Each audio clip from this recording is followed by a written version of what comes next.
the biggest difference in the category today, where we want to take this category, and it's a $28 billion upside for retail. It is if you had a Mexican grandma that taught you how to cook from scratch, you're a lot more likely to find to go and visit that shelf. So at some point, we're like, well, why don't we just hire 100 Mexican grandmas, put them in a call center, and have a 1-800 hot taco number that you can just call and they can tell you what to do. And that is very hard to execute for many obvious reasons. But now with AI, we can have that digital, and you can take a picture of the back of our pack, and you can tell the abuela AI, like, what do you have on your fridge? What is the SOMOS product you have? And come up with a recipe. And we think the same way we're developing some AR technology that you can actually do that on the shelf as well. And we think there is, when you focus on the experience versus focusing on the category, we're not launching products. We're trying to solve for a solution for a big gap that it's in the market today. Then the product, the system, all of these things that add up to experience become super, super obvious, but where they were not before. They were not for us 2 years ago or a year ago. Hello, I'm your host, Mike Gelb, and this is a Consumer VC podcast where we discuss the intersection of venture capital and consumer innovation. If you're enjoying the show, also subscribe to my newsletter at theconsumervc.com, where you'll receive new episodes straight to your inbox and a weekly recap of all the consumer deals that are happening. If you're also listening to the show on Spotify, Apple Podcasts, or YouTube, hit that subscribe button if you're enjoying it, and please leave a review. All content and episodes are for informational and entertainment purposes only and is not investment advice. Our guest today is Miguel Leal, who is the co-founder and CEO of SOMOS Foods. SOMOS Foods makes Mexican food with authentic recipes and plant-based non-GMO ingredients. We discuss the origin story of SOMOS, why he started D2C and then had to pivot quite quickly to retail, how he thinks about entering different categories and leveraging AI. Without further ado, here's Miguel. Miguel, thank you so much for joining me here today. How are you? I am great. Thank you for having me, Mike. It is such a pleasure to be here with you. Oh no, it's an absolute honor for you to come on the show. Really excited to chat all things Somos. So I know you worked at Kind Snacks for a long time, and then you worked at Cholula, both brands that I adore and really love. But why did you feel March 2021? Take me through it. Why did you feel that was the right time to launch Somos and the right time to actually you found your own company? Yeah, I mean, I think Kind was transformational for me. I have worked in food for 25 years, but as you know, Kind was just such a special company. It's a lot of values and a lot of ways of doing business. Not only I learned, but it confirmed a lot of theories that I had for myself, and the way, food could come out into the world. And Cholula, great brand, great experience. And at the end of that journey, we sold that company to McCormick. I ended up, first of all, without a job. So I thought it was like a really good time to try something new. It was probably the first time that I didn't have a plan B. It was a much shorter time at Cholula that we expected. We always thought we would own and run that company for 5 to 7 years, and it ended up being 18 months, which was the right thing to do, but it still surprised us. So I think it was the first thing, just finding yourself in a situation where everything is a possibility. The second piece, it was just like a really weird time. We were coming off from this pandemic. There wasn't a lot of innovations. Things were already starting to change, from D2C to retail, from consumer acquisition costs to, maybe advertising on Facebook and Google. It's not what it used to be. Obviously, a lot less pressure on growth and a lot more pressure on profit. And I just thought that murky environment was going to generate a lot of opportunities. But the third thing, and probably the most important, was a call I got from Daniel. Daniel was ready to do something new as well. And, he called me up and just to have an opportunity to do something to do together, with someone that not only I admire, but I consider, a friend. And to put a business plan together. I don't know if it was like the right time or the wrong time, but I thought there's always the right time, to do a business with a friend that is awesome. And when you say Daniel, you're talking about Daniel, the founder of Kind Snacks. Is that correct? Yeah, Daniel Lubetsky. So Daniel Lubetsky is the founder of Kind. He's also, on Shark Tank for the fourth or fifth season, and I think he's one of the most successful founders in food. But as a Mexican American, he's the most successful Mexican American entrepreneur that I know, or that is visible. So, just talking to my wife about it, who always gives me, I've been married for 19 years, so always gives me great advice. He's also, of the highest integrity. So he's like, hey, whatever you do with him, it's not only going to be successful, but you're doing it with a person that you can learn values and many other things. So that was probably the reason to do it. When Daniel approached you for what ultimately became Somos, what was the thought? What was he seeing that was different, and maybe what you were seeing as well that you both decided to kind of join forces on this venture? Yeah, so him and I have been friends for 15 years. We were friends first, then 8 years later, we were colleagues, and now we are co founders. And one of the things, we lived in New York City with our third co founder, Rodrigo, who was the head of product at Kind. And the three of us would go out to restaurants a lot, to Mexican restaurants. The three of us were born in Mexico. And we would see how much Mexican food changed in the last 10 years at restaurants. I mean, it is incredible. Like, taco cabanas became chipotles, and, like even food that you see in birria food car trucks in New York with a block of people in line waiting for it. Just food became so innovative, so authentic, and so much more like the food we ate growing up in Mexico. We eating out at Mexican restaurants honestly may reminded us a lot of from home. But the three of us grew up in the food industry, selling food in retail stores.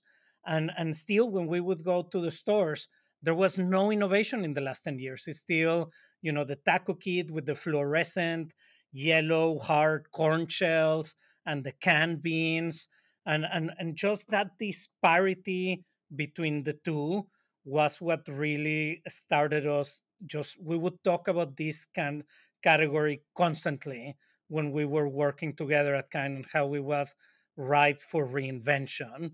And I think, when we got together, there were a couple of other things, from the learnings of Cholula, just how much the palate is changing, and how, we just thought, we wanted to be the change we wanted on the shelf. That makes a ton of sense. I mean, it reminds me a little bit of my conversation with Dario, um, the founder of Tacombi, who's also been on the show, and what he's been doing in the restaurant on the restaurant side to see some of that innovation. But as you say, you didn't see that innovation when it came to the actual CPG in the grocery store type setting for when it actually came to Mexican food. Yes, exactly. Dario is a good friend. We're both from Monterrey, Mexico, and we live in New York. And I listened to your podcast with him, and I think, it is the same thesis. I see it a lot in what Dario and other people are doing on Mexican food at restaurants. I think it's a white space, and maybe elaborating a little bit of that in the spirit of better to overshare than undershare. Mexican food is the largest ethnic food in America at 68 billion. It is larger than Italian food, and it is much larger than all the other foods. But as different to Italian food, which is the next closest one, Italian food is about 50-50 restaurant and grocery. Mexican food is 82% sold at the restaurant. So only 18% of Mexican food, people cook it at home. And moreover, is mostly cooked by people like me, that we have a Mexican abuela that taught us how to put things together. And when you walk the Mexican set versus the Italian set, it's very easy to see why. All the Mexican set is packed with ingredients, while the Italian set is packed with solutions, pasta and sauce. To cook Italian food, you need two ingredients and 10 minutes. To cook Mexican food, you need tortillas, spices, cooking sauces, rice from scratch, beans from scratch. It takes an hour to do tacos at home, and it leaves your kitchen a mess. And we want to be the pasta and sauce for the Mexican aisle. We want to be the one that brings the mainstream consumer to that aisle, and that people that don't have a Mexican abuela feel comfortable grabbing two or three of our pouches and having a complete meal in less than 10 minutes. I'm glad you pointed that out, and I also really appreciate the stats. I think that's really interesting, kind of like the comparison of Mexican food to Italian food, and as well as trying to get people to be able to cook really good Mexican food in a shorter amount of time. But as you say, when it comes to a lot of the products, when it comes to Mexican food, there's a lot of different ones. You need the tortilla, you need the rice, you need maybe the protein, maybe some peppers, maybe the salsa. How I know that you have a wide range of products at Somos. When you were launching, which kind of category did you want to start out with? What was it? Rice? Was it salsa? Or did you decide you wanted to actually go and be a multi-category brand from the beginning? Yeah, so let's talk about like the Somos then and the Somos now, because there is a difference. So when we started the company 2021, we started it as a direct to consumer brand. And our original idea was, we saw so many people doing Taco Tuesdays uh, coming out of the pandemic. That's when Mexican food like really accelerated at home, and we thought, let's send everybody a pack that has all the ingredients you need for Taco Tuesday. I mean, we did the rices, we did the beans, we did the salsas, we did the taco fillings, we did the tortillas, we did tortilla chips. That was like a really extensive assortment, but it was extensive for a reason. So you could receive this kit, and in less than 10 minutes, you can have a full Taco Tuesday done for your family at home. Things change, like from that time to the next year. It's like one of the biggest changes in businesses that we've seen. iOS changes, fulfillment cost, inflation of food, you name it, interest rates, just moving everything to profit. And the most important one for us, Mike, was consumers just stop buying food from direct to consumers. Everybody went back to the retail stores. So last year on Expo West, March of last year, we had to pivot, and we pivot our business to grocery, but we pivot with a D2C portfolio. So, for example, we only have two rices in a rice set that has 200 SKUs. We only had two beans in a bean set that has 300 SKUs. So we had to find a way to break through in that shelf. And what ended up breaking through for us was the convenience, the way that you can get less than five items and have a complete meal. It would reduce the items in your recipe from 12 to 5, and the time that you need to prepare from an hour to 10 and 15 minutes. And bringing that experience into shelf is really the category that we are focusing. So to specifically answer your question, we didn't try to be like, oh, let's be tortillas. We want to be the pasta and sauce. We want to be something that doesn't exist today.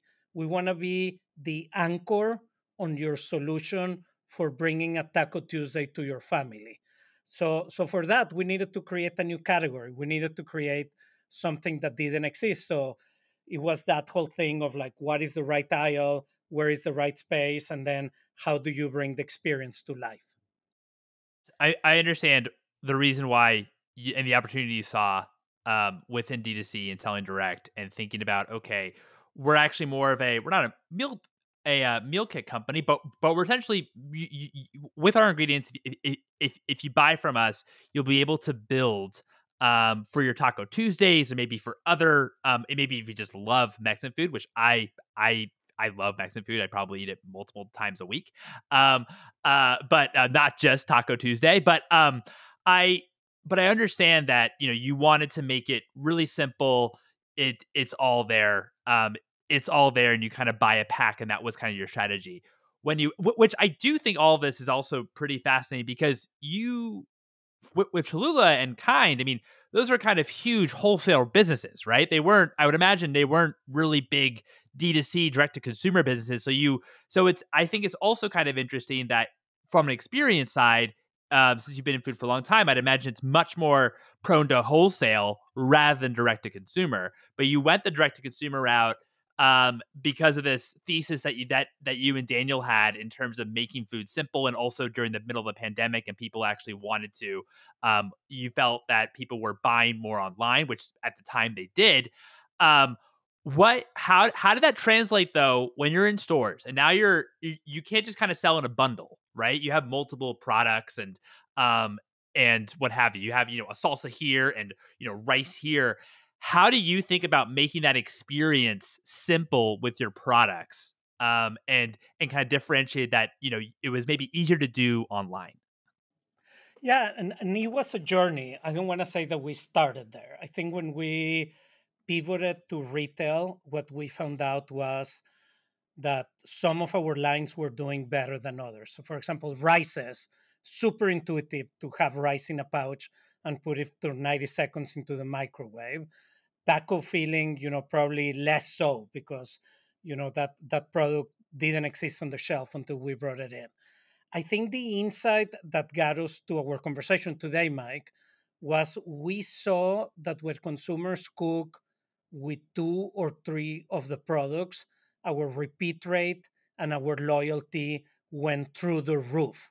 So we had to understand, okay, what is going on? I think at the beginning we're like, okay, we're going to launch this 8 or 12 SKU portfolio into different retailers, and we're going to see what hunts, and then we're going to lean in into that product. But that was not the case. Even though some products were doing better than others, the sum of its parts was so much bigger than the whole. When you got a consumer that would buy a taco kit and then buy a Somos rice, beans, and salsa to go with it, or someone would buy a rice and beans and a veggie and do a burrito bowl together, we saw just the repeat rates, the engagement, everything just jump quickly. So that was the biggest challenge. I think what made this business so different than Cholula, so different from Kind, so different from other business out there is like, okay, it seems like our original thesis was right, but now we need to make that happen into retail. And that was our biggest challenge.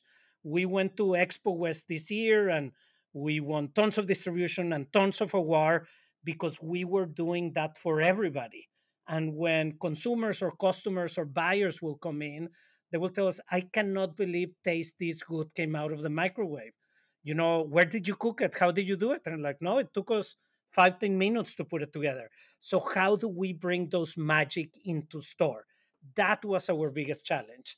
And I think we started simple with promotions. How do we merchandise them together?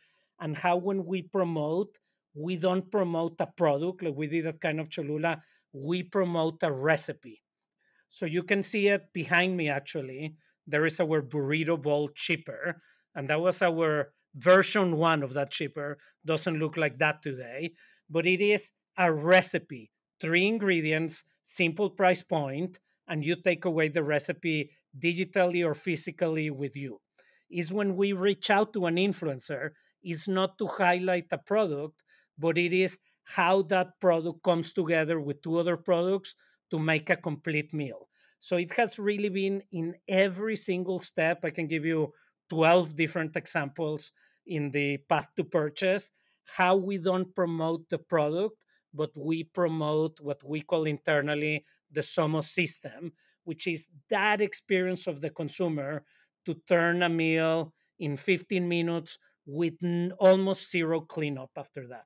To your one point, if you buy 3 of your products, the retention rate goes through the roof, and so it actually is a pretty different strategy to what you were actually came from. It is very different. It is very hard to find other brands that do it in store. We've been focusing a lot of brands, for example, like Lego, that they sell systems and how they are successful at selling systems and how we can bring some of those systems learnings into the retail environment. And I told you the work that we've been doing so far, which it has been on merchandising, on social digital, on the back panel. We also think there is a great road ahead on how we bring two or three different products into one pack in store. We have a big innovation on that coming up this fall with one of our retail partners. But we are also looking at how does AR and AI play a huge role with this. Like if I could, like I told you, the biggest difference in the category today, where we want to take this category, and it's a $28 billion upside for retail. It is if you had a Mexican grandma that taught you how to cook from scratch, you're a lot more likely to find to go and visit that shelf. So at some point, we're like, well, why don't we just hire 100 Mexican grandmas, put them in a call center, and have a 1-800 hot taco number that you can just call and they can tell you what to do. And that is very hard to execute for many obvious reasons. But now with AI, we can have that digital, and you can take a picture of the back of our pack and you can tell the abuela AI, like what do you have on your fridge? What is the SOMOS product you have? And come up with a recipe. And we think the same way we're developing some AR technology that you can actually do that on the shelf as well. And we think there is, when you focus on the experience versus focusing on the category, we're not launching products. We're trying to solve for a solution for a big gap that it's in the market today. Then the product, the system, all of these things that add up to experience become super, super obvious, but where they were not before, they were not for us 2 years ago or a year ago. Yeah, so I mean, it seems, I guess, back to what we were originally saying, that you're kind of focused on how do you make the meal that tastes good, right, or that tastes great. And so, if I understand correctly, on the AI side, um, you could, or the vision is, or I'm not sure if you're able to do this now, but the idea is you go to a grocery store, you say, okay, I want to get Somos salsa, let's say, and then maybe also it's rice, and then you can tell the AI, I want to buy these two products from Somos. I have cheese, tortillas, or other products already at home, or or whichever. What could be interesting meals that I could make, and then it actually tells you really simply how to make a meal. Is that roughly correct? Yeah, that is one of the applications. We see several of them. We see from creating the shopping list. We also see you had that experience that you just described, but you have some leftover refried beans in your pantry. And here are other things that I have. Hey, I got cheese and I got tortillas. Perfect. Do some quesadillas with refried beans. Just throw any salsa that you have. But for me, it's very intuitive. And I think that's why, in my opinion, the Taco Tuesday is the greatest Trojan horse in the history of like an international meal. Because once you bring that home and you do it once and you have something left over, you can see how versatile. You have leftover chips, you can make chilaquiles in the morning. You have leftover beans, you can make quesadillas. You have leftover salsas, you can make guacamole. And mixing and matching is a very pleasant adventure. Yeah, no. I can understand why Taco Tuesday. Because I mean, almost everybody knows what Taco Tuesday is. It's Taco Tuesday. I mean, we try to make tacos or fajitas or quesadillas every Tuesday in our household. So totally makes sense. Talk to me a little bit more, because I'd imagine that was a pretty tough curve going from D2C to wholesale. At what point did you realize that the consumer because it gets talked about now quite a bit about how D2C or e-commerce penetrations down, retail penetrations back up, that we're looking at roughly the same numbers from 5 years from now what it would have been if COVID never happened. But when did you know? Because it seems like you pivoted pretty early from because you started in March 2021. When did you pivot to wholesale? So we had our beta test in September of 21. We put together a couple of kits on our website. We sent it to friends and family. We thought we were going to do X and we did 5X. So we were like, wow, this is lighting in a bottle. Let's, hire the team. Let's put together our partners, influencers, chefs, etc. Build the supply chain. Let's, make a bunch of these kits and let's just like light it up in January. So January 1st, we launched it big time, put a lot of money into Google and Facebook. And I think it was a blessing. It didn't feel like a blessing at the time. It really felt like a curse.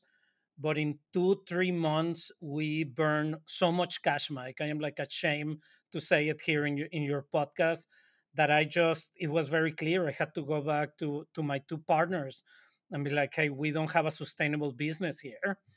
And I think it was great that it was fast because we had a chance to pivot quickly. And also, timing was great because we made that decision kind of like after a couple of months, like end of February, and we had Expo West a week later. So Expo West, was a good place to test if this range could grow in a retail environment. And to our surprise, we had a couple of customers. We had like 500 confirmed stores, but we left Expo West with 5,000 stores. We ended up at closer to 6,000 by the end of last year. So we would talk to retailers, and retailers will pitch us the Somos category story before they open the deck. We need mainstream consumers. We need to make it easy. We need solutions. We don't need more ingredients in the shelf. We want people to feel comfortable, to not feel like this is something difficult to do. And then we would open the deck and it would be verbatim the story of what we were trying to do with Somos. So I think we were very lucky that things D2C failed very fast. Uh, very expensive way of learning, but we were able to put it behind us and move on. And then we're also very lucky that coming out of the pandemic, retailers were so hungry for innovation, especially in this set. In terms of also like during the pivot from D2C to retail and wholesale, how did you have to also rethink like your sales and your pricing structure, your margin structure, and as well as also change anything about your packaging? Yes, yes, and yes. So everything. Uh, I think price is something that we talked about a lot, but I think the way we promote our items became incredibly important. Like I said, how do you promote items as a system when rice, beans, and salsas have different price points and different promotional points? So that is something that required a while, and I'll get to the end. But the solution is, you get this meal for your family for $10. So it's less about the individual price point and it's about all the items coming together, or save X number of dollars when you bundle this recipe together. That's really the communication that makes the most sense. And the most important piece is the one that you said, and it is about the packaging. I think when we started, I got a little too cute with some of the names. So, for example, my mom has a recipe called picadillo, and I wanted to have that on the package. And when we switched to plant based taco filling, our sales increased tremendously on that item because it was a lot more intuitive, a lot less cute. Same with our salsas. We started with the salsas with the ingredient names, and once we went to mild, medium, hot, chipotle, red and green, that was a lot easier for consumers to understand. We saw a ton more trial. We just launched what I think is the best product that we make, which is our salsa matcha. And we, on purpose, didn't launch it as salsa matcha. We launched it as Mexican chili crisp. And just the adoption of that name change has also been tremendous. So it's really designing with the end consumer in mind and with the final recipe in mind versus designing, we were very product first at Kaina Cholula, and I think we are very experience first at Somos. Got it. Why did you change to plant-based taco filling? Yeah, because consumers didn't understand, didn't know what to do with the product, didn't know what to do with the way that the name was, that was picadillo. So picadillo is something that is very regional, and for us, the thought was that that would drive a ton of authenticity, but it didn't drive adoption. And I think the way that it works, or if we are successful with what we are trying to build, people are going to come first for the recipe. And then through the process of learning about the recipe and learning about the food, culture would be something that comes as a byproduct of that relationship. When we started the company, we were very culture first. We wanted to talk about Mexican Independence Day and places that you can go to travel in Mexico. And it's not only Taco Tuesday; it's for every day of the week. And what we found is that that is a great point, but you need to meet consumers where they are, and where people come to this shelf, they are looking to for a solution to feel their taco night at home. And once you start the relationship there, then you can tell them about all the other wonderful things. But there is a sequence on the conversation. There is a chapter one where you set up the character, chapter two, chapter three, and you need to tell that story with that curve. Got it. No, that makes sense. That makes sense. And also, like, how as well do you think about the overall kind of plant-based market when it comes to Mexican food? And and if consumers, especially ones that, maybe aren't Mexican, like are able to actually resonate with it. Yeah, I mean, I think for us it's a very easy question. We wanted to come up with a brand that was different from everything else on the shelf.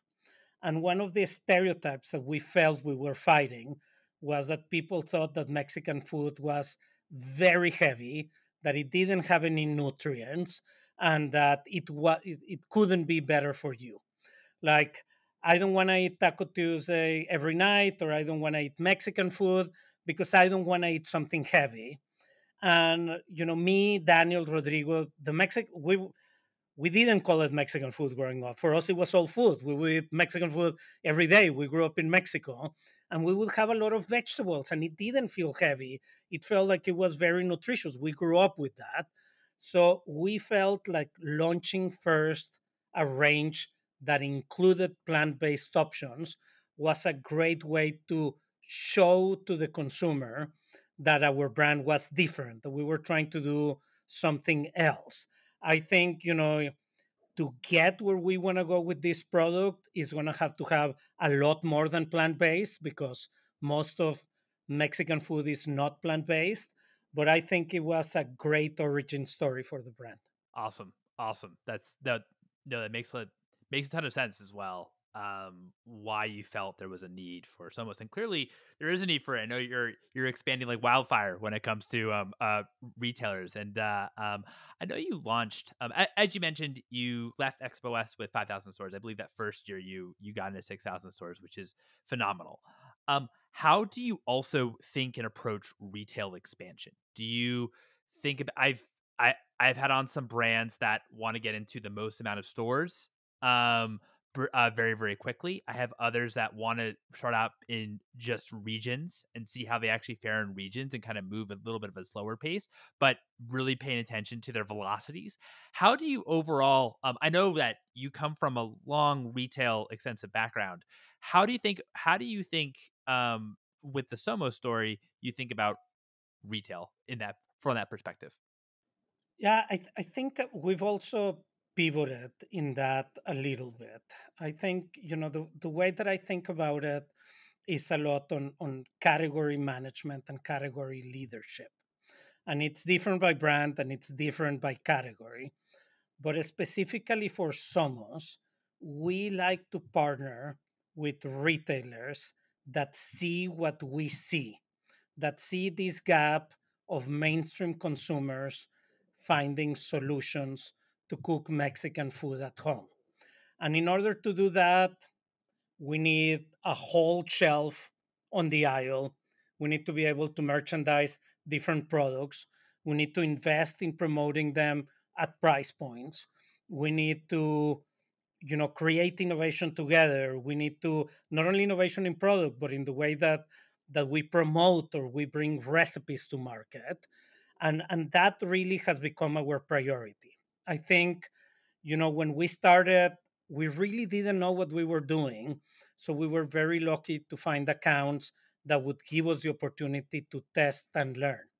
And now the places where we are leaning in is this partnership with retailers that really see what we see. Like we are taking, our biggest customer to Mexico next month, and we're spending a week with them, and we're going to go and meet with 4 or 5 different chefs.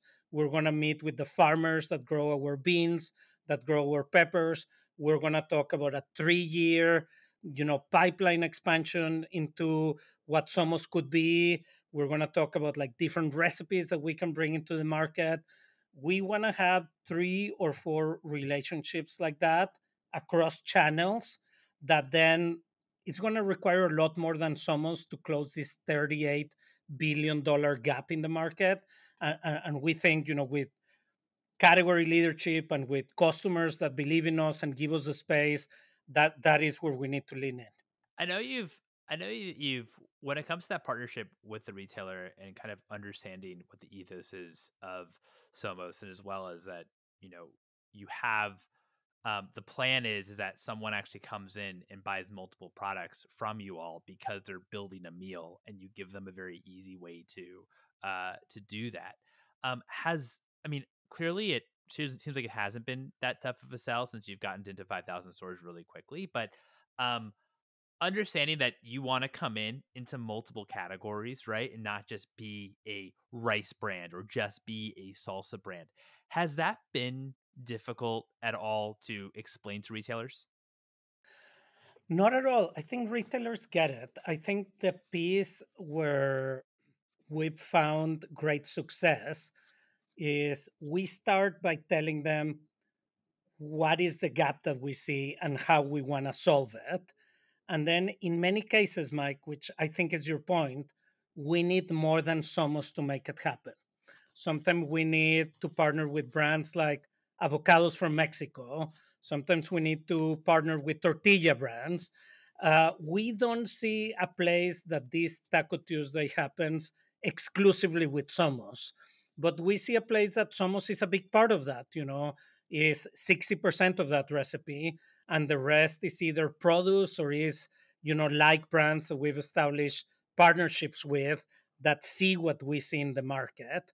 And that's where the retailer comes in. And sometimes they are great to make introductions to other companies, and sometimes they're like, no, no, no, we'll do it with you with our private label, and here are everything that we're willing to do to make it happen across categories. So we've seen a ton of success of that in store, and now we're complementing it, like I told you, with social media and technology as well. Totally. How are you thinking as well about product innovation, and if there are new categories that you're maybe assessing in order to enter or not enter? The number one thing right now is to innovate on the experience and not on the product. So, how do we make the experience better? Some of it is on the product, but most of it is in the path to purchase, in your overall experience. On the product, particularly, what we've seen is that there are some of our lines, because of the pivot from D2C to retail, that need expansion. So I'm going to give you an example. We only had two rices, and we needed for presence in the store and for our recipes a bigger rice set. So we just launched our Mexican street corn white rice, which after a couple of months it has become our number one velocity item. But I think as we look forward, and maybe I should continue on that example because that is a good one. We spent a lot of time social listening on the restaurant side. What are the items that are becoming very popular for people to order, not only in Mexican restaurant but outside of Mexican restaurants? So without divulging any of our secret sauce, last year it was Mexican street corn. We not only saw it in every Mexican restaurant, we would even see it in like Chili's and Applebee's. They would have like Mexican street corn. So then we can tell that that is a place that restaurants have made it mainstream for consumers, but consumers don't have a solution on how to bring it at home. I'll give you another example. Chicken al pastor from Chipotle. It looks like it's on fire based on the numbers that we have seen. Well, it seems like people really love that taste in restaurant, but they don't have a solution on how to make it at home. So, what could we do to help them in that regard? So, we are going to continue to be, I think, very recipe centric and very system centric. What are the items that are on fire in restaurant that consumers don't know how to make them at home? They don't want to keep spending, $40 on two burritos on Uber Eats, especially, in these times. So how can we help them make them conveniently and delicious in store? And then if we bring that item, like the street corn, how does that make the rest of the system? What is the role in the system to make more and better recipes with the rest of the Lego pieces that we have? I really like that, and thank you very much for explaining it. Taking inspiration from restaurants, as well as when it comes to Mexican food, the restaurant is people are more likely to eat Mexican food in a restaurant setting rather than actually purchase ingredients and actually make their own Mexican food. So taking inspiration from what are actually are the trends on the Mexican restaurant food side of new of Mexican street corn, for example, as you said, and then also trying to see, okay, if they like this here in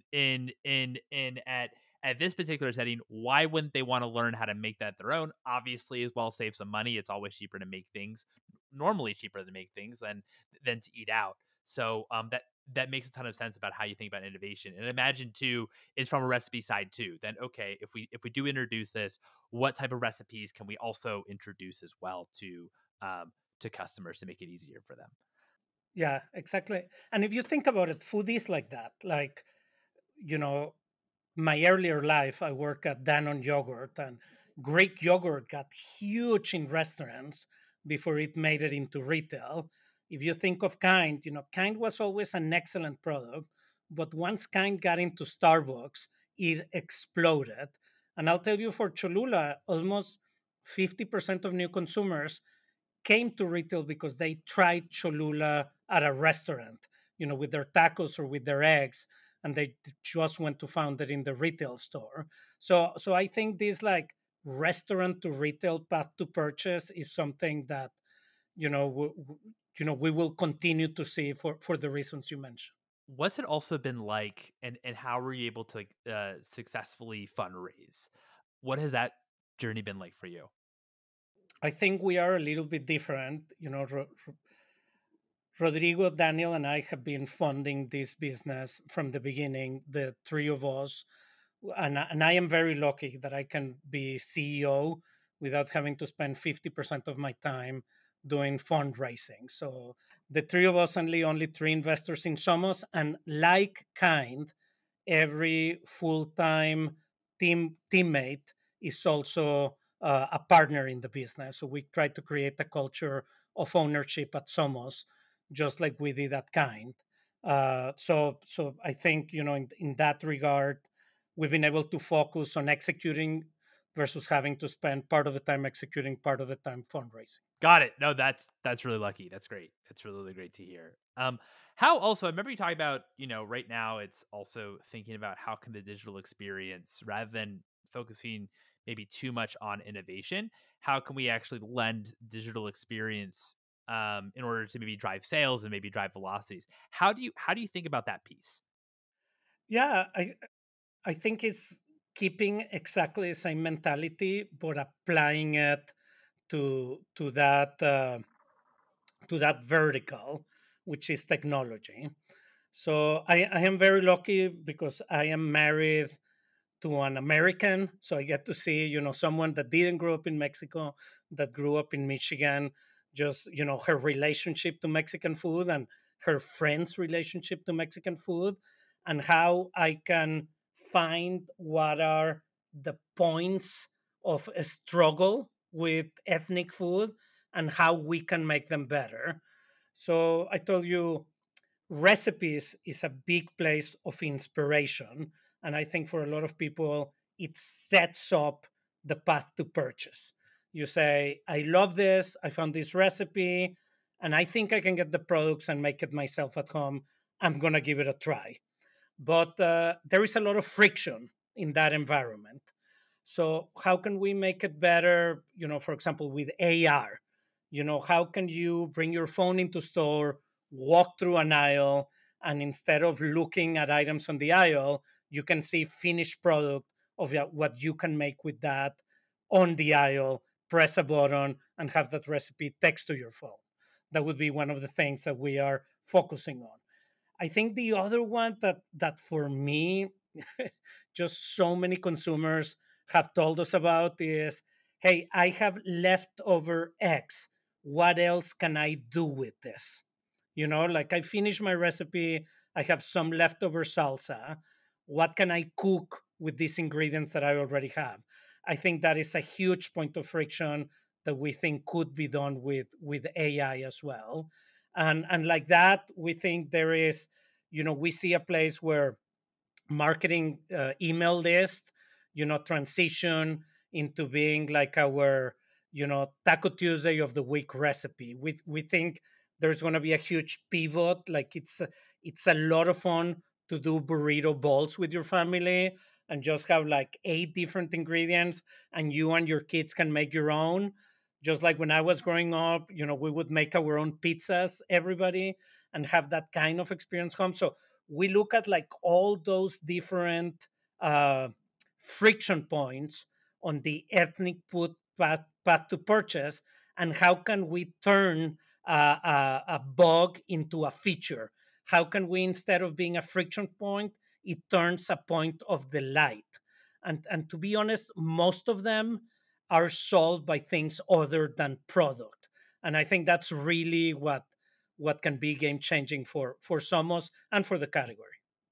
Yeah, for to solve that experience and um makes sense. I mean, I know that this has been top of mind for a number of companies in terms of how do you actually build technology into the experience when largely you are, a wholesale retail company. And how can you kind of leverage technology in order to help you in that way? So I I appreciate you sharing your thoughts. Um Yeah, if you think about it, it's the whole omni-channel is a word that has been used for many years. And I've been doing this for a while. When we have the meetings with the other founders who have been, so awesome to bring me in their community, I am the oldest one by far of everybody there. And something that I think it's funny is at the beginning of my career, I work in all these brick and mortar brands, and we were trying to get to e-commerce. And e-commerce back then, there was no Shopify, there were no fulfillment centers. This is like the early days, of like trying to get into Amazon, right? Right now is the opposite. You see the daily harvest and the magic spoons of the world, or like running into retail. And I think at the end is, how do we bring, and this is for sure for Somos, how do we bring our mission and the vision that we have for the brand and the best things, the experience that we were trying to create in D2C, but what can we bring of that experience into brick and mortar? And for me, that is really, like where everything comes together, everything that we learned the first 10 years of my career, but also the second 10 years of my career, and now, put it together to make a better experience for the consumer. No, totally. I think that this is because I think it's like to your early point, um, in terms of the makeup, to be to selling direct to consumer is it's very challenging for a number of the points that you made earlier in this conversation. And I know that ultimately that's why I pivoted to retail. And I think a number of companies are, going into retail earlier maybe than they expected or going to wholesale, but you still have, how do you leverage technology in order to actually make that experience better if they're not buying for you online, right? Yeah, no, I I really appreciate your thoughts around that. It makes a lot of sense. Um, what's one book that's inspired you personally, and one book that's inspired you professionally? Yeah, I was thinking about this listening to your podcast. I was afraid you were going to ask me. So, my favorite book is not a super inspiring book. My favorite book, I read it every year, is East of Eden. And I just think it's just so beautifully written. The prose from Steinbeck is so pretty that it just inspires me, not what the book is about, but to do pretty things in my life. I think that the book that has inspired me, personally, I just did the Camino de Santiago, the hike in Spain with my dad a couple of months ago. And in preparation for that trip, I read the book The Pilgrimage by Paulo Coelho. I don't know if you've read it, but it's a book about self journey, and at the end, you realize that you had everything you needed at the beginning. So it's a book about the relationship between journeys and discovery. And business wise, Daniel makes fun of me because I always like the last book that I read, but it's Shoe Dog, the story of Nike and Phil Knight. And I think everybody interprets Shoe Dog differently. For me, it's all about the struggles and just never stopping. I once asked a very successful banker here in New York what was the difference between successful entrepreneurs and unsuccessful entrepreneurs, because he deals with both. And he said, honestly, they are all the same and it is the same product, just the successful ones never give up. And I think that book is the epitome of that. I love that you mentioned these three books. Shoe Dog is our most recommended book on this show. Everyone, or many of the people that have come on raves about it. East of Eden, this is a first for that. My wife loves that book. And The Pilgrimage, haven't heard of that, so I'll definitely have to add that to my reading list. So, Yeah, it, this is it is great. the same author as The Alchemist. Oh, okay. Okay. Yeah. Got it. Got it. Awesome. Awesome. That's another the Alchemist is also another one that gets mentioned a lot. Um, Miguel, this has been so much fun. Thank you so much for your time. Thank you, Mike. Thanks for having me. It's been a pleasure to talk to you. Thank Thanks you. for letting me tell a little bit of the SOMO story. No, I really appreciate it. Thank you so much.